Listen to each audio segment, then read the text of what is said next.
I can't lie. When it comes to just pure entertainment, nothing comes close to the Premier League. Nothing. And when it comes to just drama, this season of the Premier League might be one of the best in recent years. Because if we look at it, yeah, and this is from a La Liga fan, like put the La Liga in the bag. The Premier League race this season, just the whole season as a whole, has been dramatic. It's just been full of surprises and shocks and just entertainment. Because about a month ago, we were talking about the Premier League and we were saying that the league is done. Arsenal looks unbeatable. No one can stop Arsenal. Who can even have a shot on target, let alone conceding a goal, let alone drawing, let alone losing? And now a month later, Arsenal are only 2 points above Man City and 3 points above Aston Villa. Aston Villa, who started the season with 0 wins in 5 games. Relegation. A lot of question marks was made about Unai Emery. And now, 3 months later, they sit third, only 3 points behind Arsenal. Chelsea, who about 2 weeks ago looked as one of the teams to compete for the Premier League, to compete after that amazing result against against Barcelona, and that 1-1 draw against Arsenal where they should have won with 10 players, and Chelsea fans were saying, don't forget about us. And then 2 games after that, they sit in 4th place, drawing to Leeds, losing to Leeds and drawing to Bournemouth. And Liverpool, who goes like this, and goes like this, and like this, and like this, and like this, and like this. And Man City, who after the loss against Aston Villa, people were saying, are they serious? And now look at that, 2 points behind Arsenal. This league has been insane. And yesterday has been some crazy, crazy result. Let's start with the title leaders. Let's start with Arsenal, who lost to Aston Villa in, for me, one of the best games of the season, just in terms of just pure entertainment. I watched the game. It was absolute crazy. It was absolute insane. From the first minute towards the end, towards the last second of the game, literally. This game itself, it had 2 teams trying to win and trying their best to do whatever they can just to get the 3 points, except for the second half. Because I do feel like something changed about Arteta and about Arsenal, where I feel like they took, for some reason, where the momentum was supposed to be on their side. In the second half, it just felt like he was more than happy just to pick up a point. He was more than happy just to say to himself, you know what, let me just leave and let me make sure I don't lose rather than let me make sure I win. Because the first half, I felt like both teams tried. Both teams wanted to win. And of course, I think Arsenal started the game pretty well. Chances from Bukayo Saka, chances from Eze. And then, of course, Matty Cash deserved the lead. A very much deserved lead at the 36th minute. And then Arsenal, some nice little tactical masterclass from Arteta, taking off Eze, taking off Mikel Moreno, who 2 players of them played very, very... The attacking trio of Arsenal in the first half was very, very bad. He took off Eze, took off Mikel Moreno, brought on Victor and Trossard after 7 minutes scored to make it 1-1, and Arsenal had moments. Arsenal could have made it 2-1. But for some reason, from the 60th minute, 70th minute, I felt like Arteta was more than happy. Like, his changes afterward made no sense at all. I don't know, maybe it was fatigue. Of course, they've been playing 3 games in about a week, so maybe players got exhausted. But I felt like the changes that he made after those 2 subs, Trossard and Victor, made no sense. Taking off Bukayo Saka, I don't know why that sub was made. Maybe I haven't seen any sort of injuries or any sort of knock. It made no sense to me. Victor, when he came on, looked, whether he's still not 100%, whether he's still lacking match fitness, every touch that he made just went to row Z. Trossard coming on, going off. And it gave basically some hope to Aston Villa that, you know what, we can actually win. And Aston Villa, they kept going, and they got it literally in the last second of the game. Buendia with a very, very weird defensive play from Arsenal, who's been known this season to be very reliable, to be very strong. Hincapi, I felt like initially he didn't clear the ball. It went straight to a throw-in. 2 heavy touches. And even after that, even after the throw-in, Sancho having his moments where he, with ease, went past 2-3 players to pass the ball. The cross was made, still didn't get cleared. The second ball still didn't get cleared. The rebound still didn't get cleared. And the ball eventually went to Buendia and he got his goal. But Arsenal defensively looked very bad. Calafiori didn't look good. Hincapi didn't look good. The midfield, Zubimendi, I think, was out of it. But Aston Villa just looked like a team who, at the moment, 7 wins from 7. They looked like an actual, like an actual team that can try to not go all the way to the game week 38, but they can at least make it somewhat, you know what?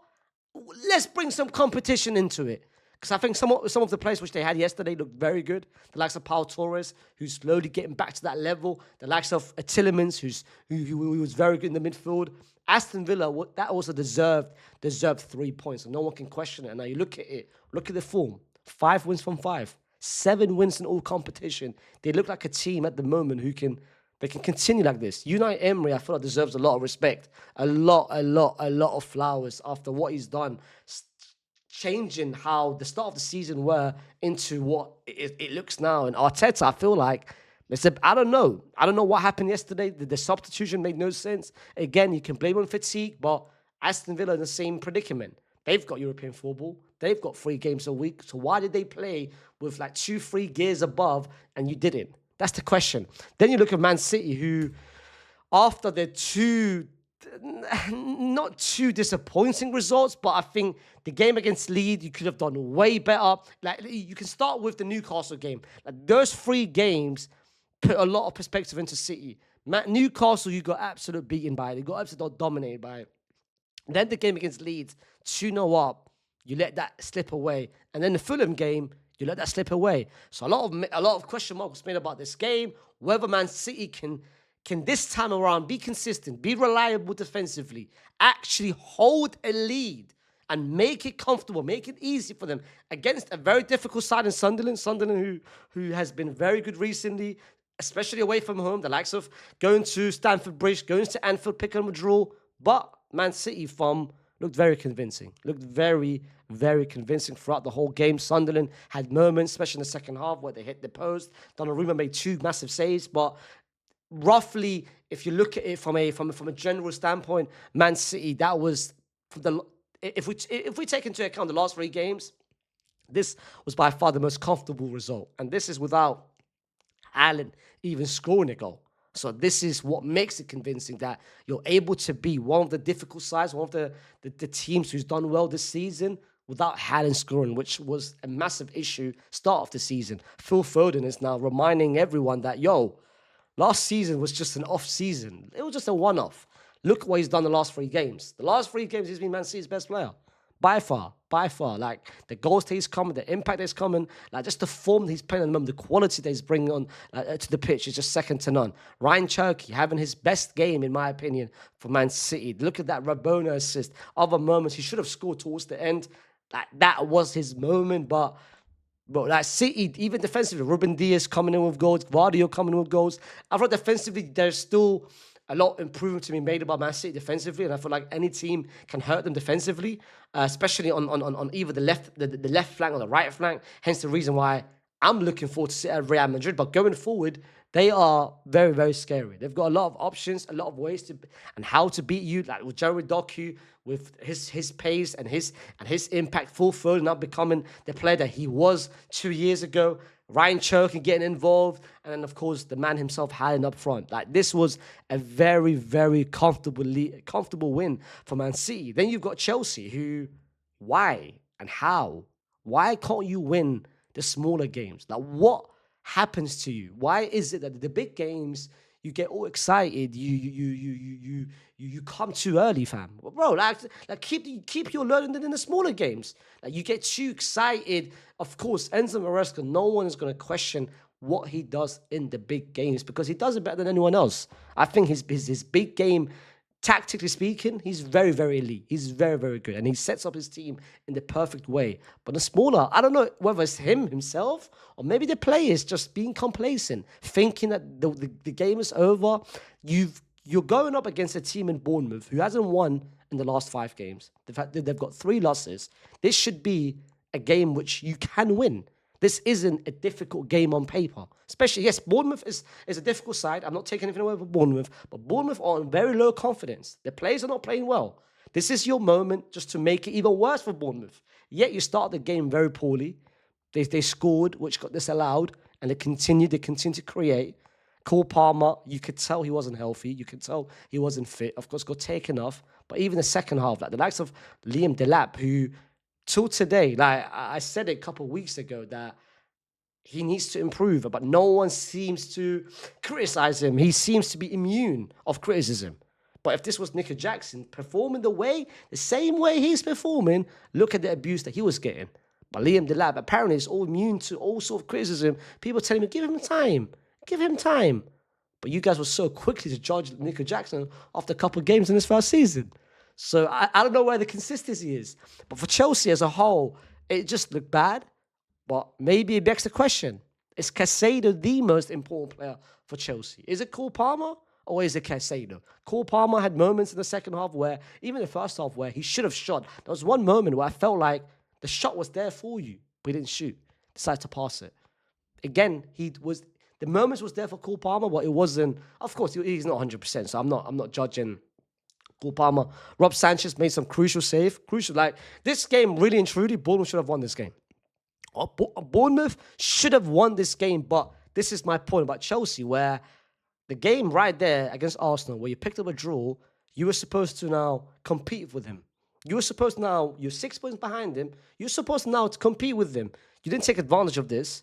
Instead, you lost against Leeds, and then you drew against a team who, look at this, bro. Look at this. Look at this form from Bournemouth. Come on. Like, really?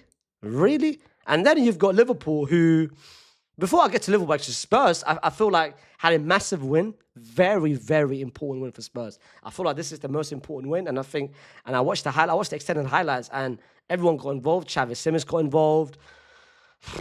Other players got involved. Like, that was Xavi Simons' best performance and an important win for Spurs. I've seen a couple of Spurs content creators talk about it, like talking about how this is the best win by far. Fair play. This by the way, like if he lost against his former club, Thomas Frank would have been under massive pressure. But someone who is under massive pressure is this man right here, Onslaught. Another draw. A game which they could have won, they should have won, going up by 2-0 up, should be enough. It should be enough. Then going up by 3-2, it should be enough. But conceding 2 goals from 2-0 up to 2-2, and then a last-minute equalizer to make it 3-3. A game which one more player didn't play. Mo Salah got dropped for his 3rd game in a row. But this is what I don't understand. And this is what... Again, listen, I've watched every single Liverpool game this season. Every single game I've watched of Liverpool this season. There is no way in hell you can tell me Cody Gakpo, has been much better than the likes of Ikatike, the likes of Wirtz, the likes of Isak, and the likes of Mo Salah combined. The fact that everyone gets rotated, Ikatike starts one game, scores, the next game he gets dropped. Isak has not been great, but Mo Salah, words. But one person's always consistent, that starting 11, that's Cody Gakpo. I don't know what he sees in Cody Gakpo. Maybe it's the same country, but there's no way in hell you can tell me that Cody Gakpo this season has been great, has been elite. There isn't. If you tell me otherwise, then maybe the way you watch a game is very different to the way I watch a game. I feel like Mo Salah's been disrespected. The fact that he's been dropped now 3 games in a row, and every game you come out with new excuses, well... The fact that initially, after the West Ham game, he said, well, we've got 4 games in 10 days. Okay, cool. Second time against Sunderland. Well, again, like everyone gets chances. Okay. 3rd game now. Still no Mo Salah. This game, he didn't even come on. He didn't even come on off the bench. Like, at least Sunderland, he came on in the second half and created the most chances of the whole game. But this game, you didn't even bring him on. I feel like there is a lot of disrespect, and I feel like he's now becoming a scapegoat of what Liverpool's formed this season. But if you've got so much firepower up front, if you've got the likes of Isak, Wirtz, Ikatike, Mo Salah, The problem is not them. The problem is you not finding a solution, not finding a system to make it work. I don't want anyone to tell me otherwise, bro. I don't want anyone to tell me otherwise that I should feel bad for Onslaught for having so much attacking firepower and not making it work. And not making it work. At least, this is, again, I compared it from the first moment onwards. From the moment they kicked the ball, I compared it straight away to Real Madrid last season. And now everyone starts to pretty much do the same thing. I knew it was Real Madrid because you can't have so much players, elite players up front and make it work. But one thing which is very, very different to Madrid last season to Liverpool this season is that last season Madrid, whilst we were bad, whilst we didn't win anything, every player still produced numbers and every player still had some sort of impact. Whether it's Mbappe, it's Vinny in certain games, Rodrigo, Jude, everyone else. Liverpool, the players up front, has never had in one moment where they've had impact of the whole season. Never. Never. And this is my frustrations. Like, Onslaught, the issue with him is when a player does well and has got some sort of momentum, he just takes them off completely. Like Kaiser. Let's start with Kaiser. Kaiser, who at the start of the season was coming off the bench, scoring goals, impacting in the small cameos, whether that's starting in the League Cup or whatever, yet you still don't start him. He's not even part of the equation. You look at Cody Gakpo. What has Cody Gakpo done better than the other players? He's done nothing, bro. I don't get the obsession with Cody Gakpo. I don't get the obsession that you still, till December, you haven't made it work. And I'm not even a Liverpool fan, but you're pissing me off. And I should be hating towards you. I should be a hater. I should be happy the fact that you're doing bad because I want you to get sacked. But I look at your treatment towards Mo Salah and it pisses me off. And you've got other players who's done way worse than Mo Salah this season, but is nowhere getting the same treatment as Mo Salah is. Virgil van Dijk this season. Is he having a great season? Hell no. But why is he not becoming... Why is he all of a sudden a reliable, consistent... Yes, you can say, well, we don't have enough defenders. I mean, what? You don't have an academy? What? You don't have any other team? Bro, you're playing someone out of position for Mo Salah. You're still playing the 4-2-3-1, even though that you don't want to play the 4-2-3-1. Fam, if this is not a result, and the last game is not a result, the last game is not to get him sacked, then when will it be? When is he getting sacked? The fact that Liverpool are still continuously happy to keep him in charge, what are you waiting for? What the hell are you waiting for? But listen, I've given you my thoughts. I think the Premier League title race this season it's crazy. Is in a mad spot that I don't know who wins it at this point. Like about a month ago, it should have been Arsenal's. And I think everyone agreed and everyone made it very clear. This is Arsenal's title to lose. There's no way in hell they will bowl like the last 3 years. This is their title to lose. But now a month later, they're making it very close. And I don't want it to be a case where they bottle it again. This should have been yours. You could have ended it. Like about a month ago, you could have had now a double-digit lead, a double-digit advantage. Instead, it's only a 2-point advantage. With so many games to go, we're now 15 games in. We're like halfway through the season. It's getting tight. It's getting close. And the December schedule is going to make it worse for all the other teams because that's more important games to be played. But listen, like I said, the Premier League at the moment is clear, like head and shoulders clear above any other league, including La Liga, where it will not get close to the entertainment that what we're seeing right now. You can call it, well, it's a bad season for everyone, but look at the drama. Every game, there is some sort of drama, which is crazy. But listen, put down in the comments what you guys made of yesterday's games and how you see the Premier League in the next month or so. Like the video, subscribe to the channel. The Champions League is back next week. And tomorrow, we've got a Champions League Game Week 6 predictions. See you soon. Peace.